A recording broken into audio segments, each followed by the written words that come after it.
I have added numerous electronic accessories to the vehicle over time, each with different power demands. For instance, my air ride compressors draw 60 amps, the amplifiers requires 40 amps, and the ZEC system utilizes 10 amps, among others, and so on and so on and so on.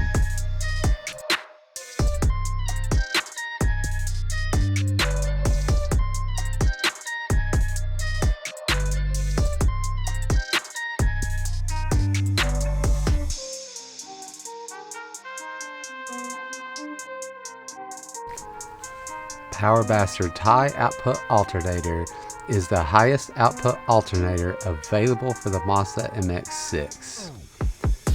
PowerBastards has been making this alternator since around 2008 and is considered one of the premium alternators.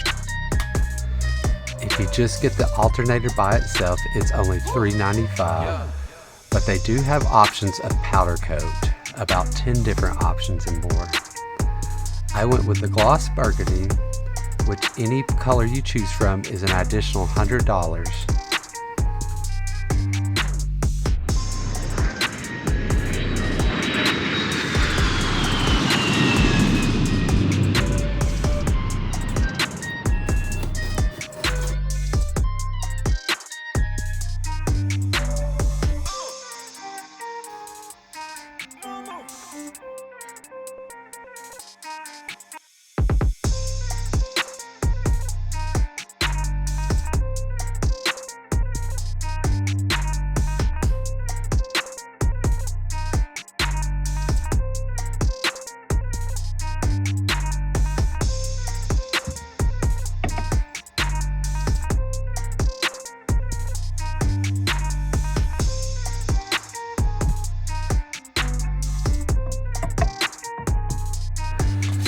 When compared to my old stock alternator, they appear to weigh the same. However, the new alternator lacks a heat shield, which could be an improvement in its design.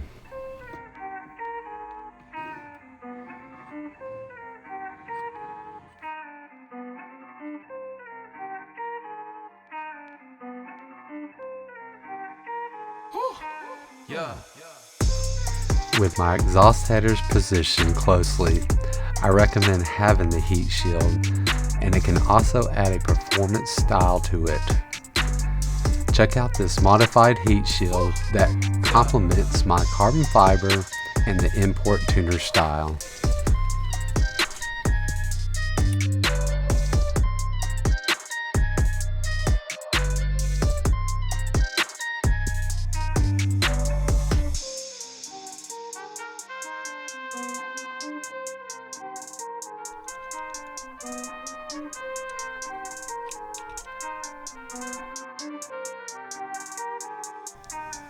Since this is peel and stick, I don't know how well the adhesive will hold up over time, so I'm using pop rivets for extra security.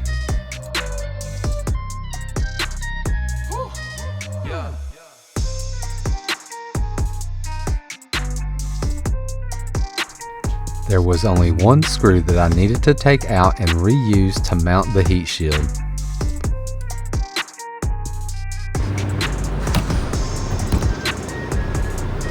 Man, that rounded that off quick, didn't it? The screw was in there to stay, so we used a chisel and a hammer to back the screw out.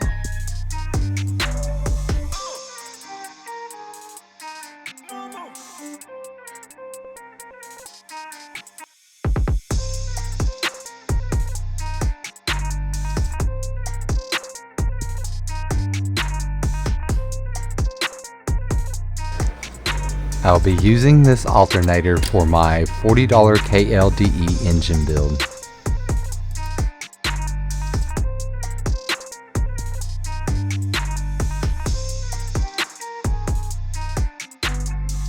When replacing your factory alternator with a high output unit, the OEM wiring often falls short, leading to voltage drops and reduced performance.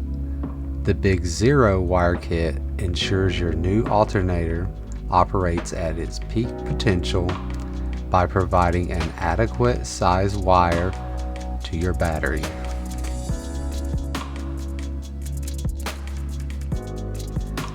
Instead of ordering the big zero wire kit from Power Bastards, I decided to build my own kit. One of the newest wires on the market is this OFC, which stands for oxygen-free copper. This means that the wire is made from high purity copper with very low oxygen content. The benefits of this is lower resistance, less heat buildup, more durable and flexible, higher power handling, and resistance to corrosion.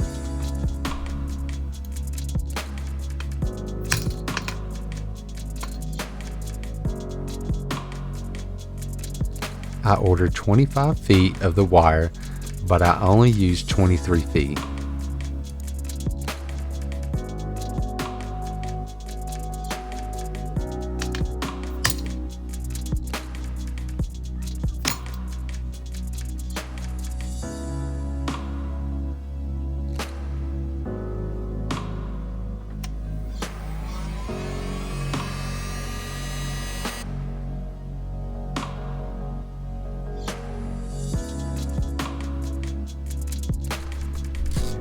Now this mystery device that I'm plugging up wires to is not necessary, but I'll have a video about it coming up. One of my concerns was if the Optima battery could handle the high output alternator. According to their website, it accepts higher current more efficiently than the conventional battery.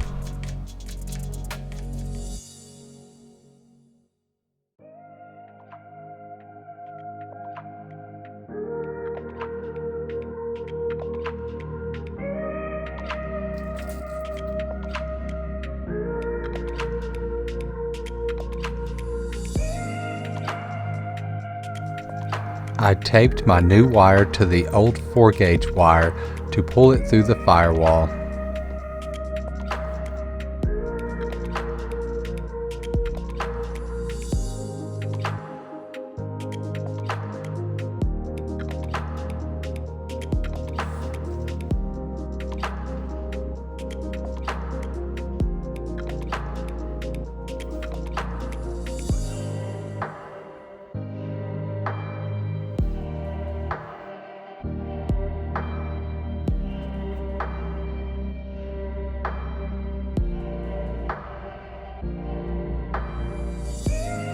I am running the wire through the car. This is because I have relocated the battery to the trunk.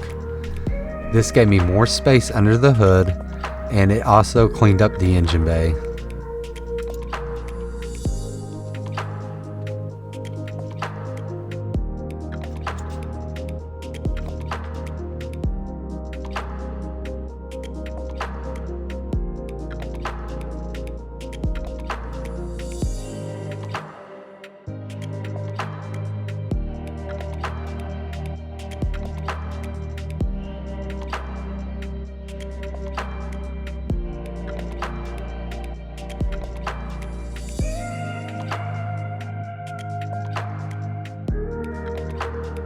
So it runs down, goes around this, then it goes over this hump, under this black wire, and it keeps going. It goes under the seat belt. There we go. It goes under that seat belt. And under the bracket underneath it, then it'll keep going up.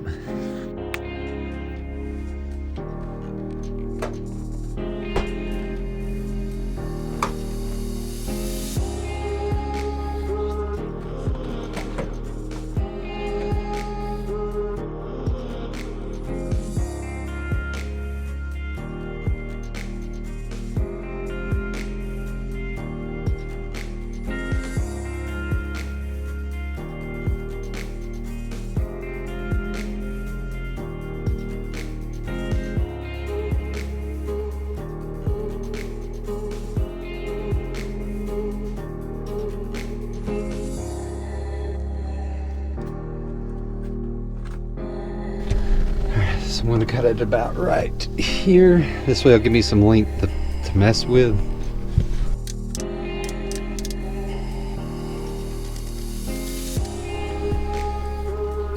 Clean as it can be.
I later used a 250 amp fuse since the alternator pushes 220.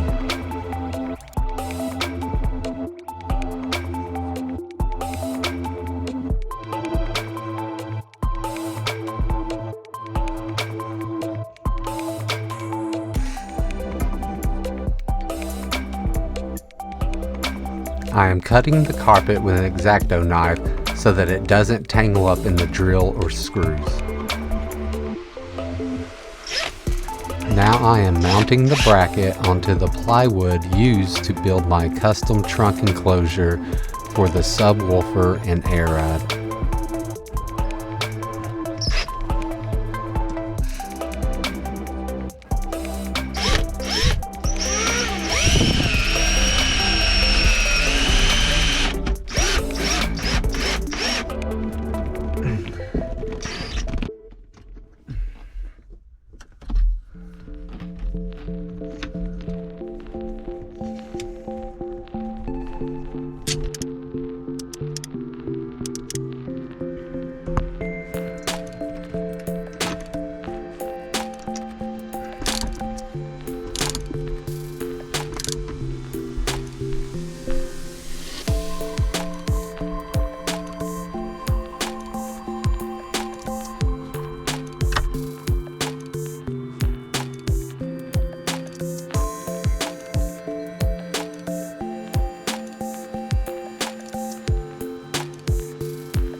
This car has perfect space behind the back seats and between the trunk for running wire and hiding the electronics. I mounted the fuse in the back of the car closest to the battery. This will allow it to protect most of the wire running through the car just in case the wire gets damaged or shorts out. As you can see, folding up the seat does not interfere with the electronics.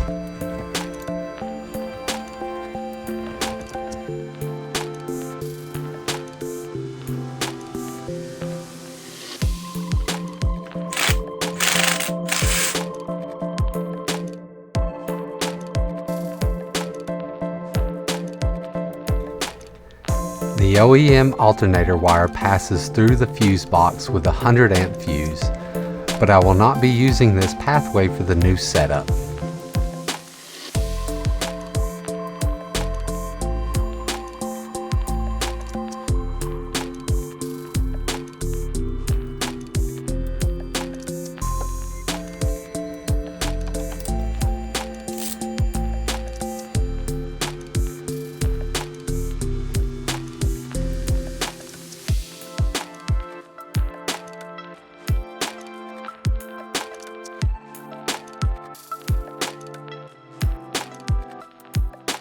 Since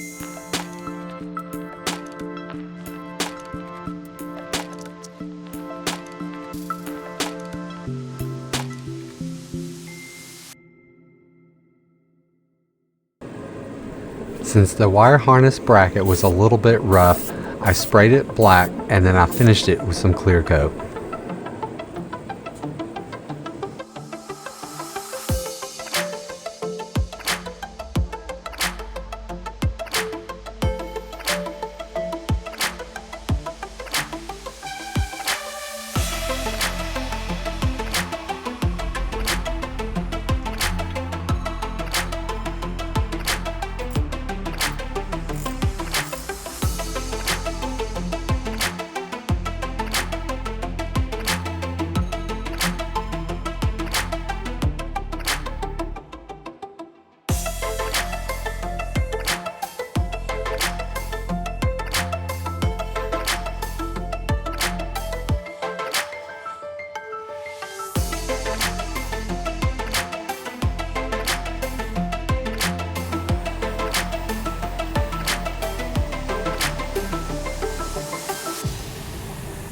To match the OEM wire path coming off of the alternator, I will need to bend the wire terminal end at 90 degrees.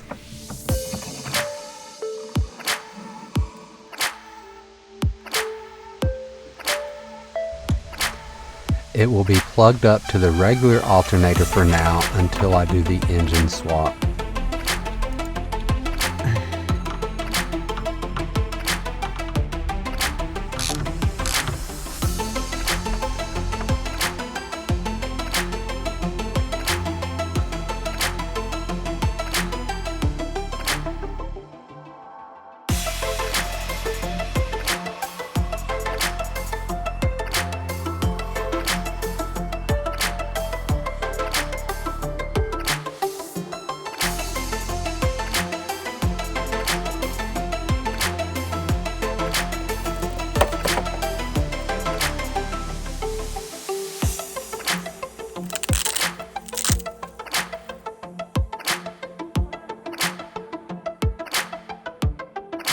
This heat shield is not only a little too long, but it also is a little too loose around the wire.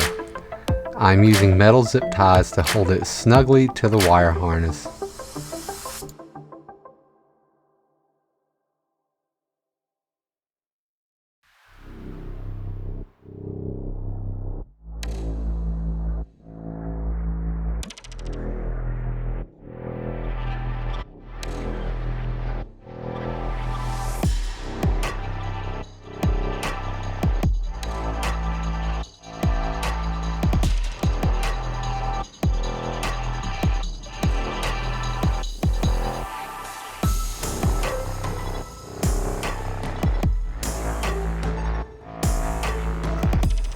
Stinger Audio has been making great power components since the early 2000s. I've been using their products for years. Today they are starting to become discontinued. All the top line Stinger products come in a nice package. The only downside is that they do not include fasteners. The OBD1 diagnostic box is in the way, so I rotated the mounting bracket so it would align right under the fuse box.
this little here.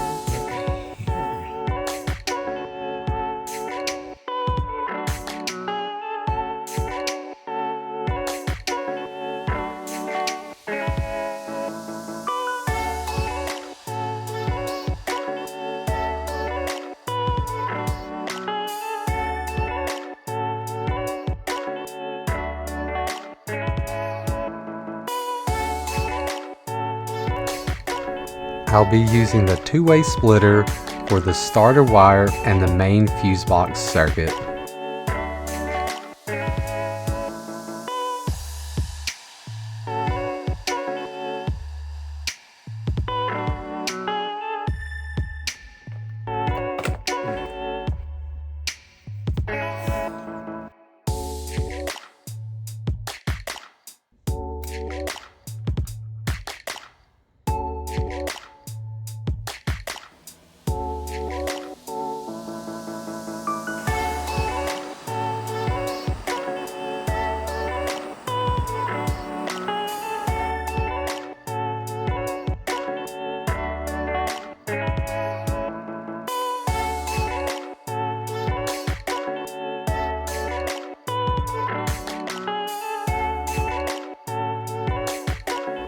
So now that it's all said and done, when I go to do the motor swap, it will be ready to go. I have about 12 hours in this, but I took my time so everything looks clean and nice. This is running.